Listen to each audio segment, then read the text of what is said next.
What up, everybody? It's your boy PTK Bland back with another video. Hitting you guys with another video this week. First thing I want to start off with is what I typically like to do is want to say thank you to everybody for the support on the channel. I appreciate everybody's love. Everybody's been hitting me up, showing love as always. I appreciate it. Channel's coming up on another milestone, trying to hit 650 subscribers. So thank everybody for that so much. I'm not going to waste any more time. Just want to jump into the topic. Got something that's been on my mind. Well, pretty much as of today, we've been seeing it going around a lot on Twitter, and that's really I wanted to talk about not DX12, but Windows 10 and the Xbox One. A lot of people have been kind of jumping back and forth and having knee-jerk reactions to the news about Record, and I kind of wanted to talk about that a little bit. So, my opinion on the situation is, first off, I want to say that this does not mean that anybody else's opinion is wrong or anything like that. I just, like I said before, stating my opinion on the matter. I have no problem with the Record going to Windows 10 at all. First of all, you got to understand Microsoft is a huge company. They're a software company. They got their hands in a lot of people's pots, so they have to spread themselves around quite a bit. I don't know why people are really making it a big deal, to be honest.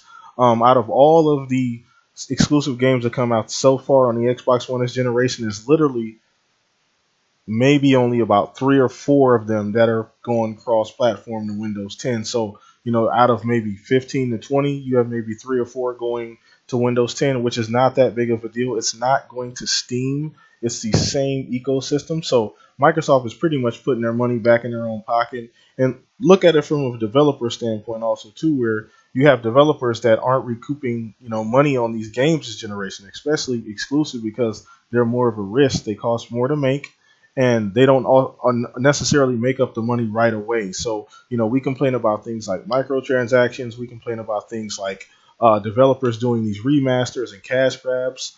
But how can you complain when you look at a dev and they say they bring their exclusive to Microsoft, or Microsoft wants to bring their exclusive game to a certain developer or publisher? They can tell them, hey, look here, we got a user base, an install base of 18 to 20 million customers. But look, on top of that, we have Windows 10 on over 200 million devices that they announced a day or two ago, and they can pull that to the table. So that's going to look very enticing to a lot of developers who are making games because that's more people are going to buy the game initially. The more people are going to support the game, that means they're going to recoup more of their money. It's just a smart business move on Microsoft's part, I think. I think a lot of people are having knee-jerk reactions to the news. It's really not that big of a deal. It's not going to gimp nor hamper Xbox One at all. Think about the lineup for 2016. Um, there's no way in hell that's going to be affected by any of this cross-play going on. I don't really see that really affecting the brand all that much. So I kind of don't understand what people are kind of jumping off cliffs and getting upset about. And I understand that's their opinion, and they kind of look at PC as a whole nother platform where I don't really look at PC as a direct competition to the Xbox One and the PS4 and the Wii U or traditional home consoles. Some kid's not gonna go run to Walmart and say, "Hey, mom, can you buy me this $300 laptop to play Recore on?" No, they're gonna say, "Hey, can you buy me the Xbox One?" So I don't really think, honestly, it's going to be that big of a deal. So also, now that we're off that topic, I want to touch on something else also too, and that's about Xbox announcing that over four games sold over a million copies this holiday. One of those games includes Tomb Raider, which a lot of people jumped on. A lot of people said that it didn't really sell well. The media kind of took that and ran with it. So it kind of looks nice to see, the console did move units. The game did move units, and it looks like we're going to be in for a long run. Looks like the game's going to be in for a long run. As a lot of us have stated, I think the game has legs. I think it's going to continue to sell consistently well. Who knows? It may hit another million before it even gets to PlayStation 4. Then it'll take off again from there. So I think they have a good thing going on. You have Halo also. There's a couple other games I can't think of off the top of my head that hit over a million in sales. So I think it was all in all a successful holiday for all the companies individually. Sony announced that they're almost at 40 million consoles, which is fantastic.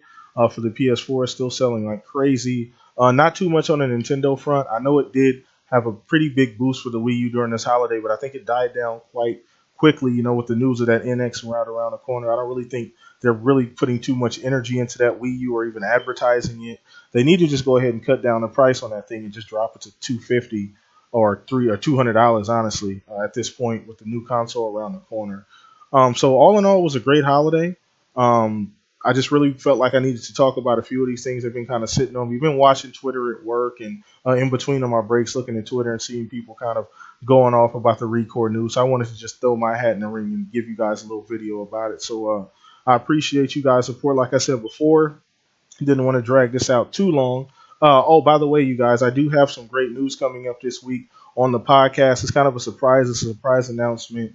So I'm going to go ahead and be doing that. The Shop podcast will be this Saturday. Not exactly sure who's going to be the guest, but I always figure it out as the week goes by. So appreciate you guys rocking out with your boy, supporting me. Always like you always do. Rate, comment, and subscribe. Appreciate the love. Blam out.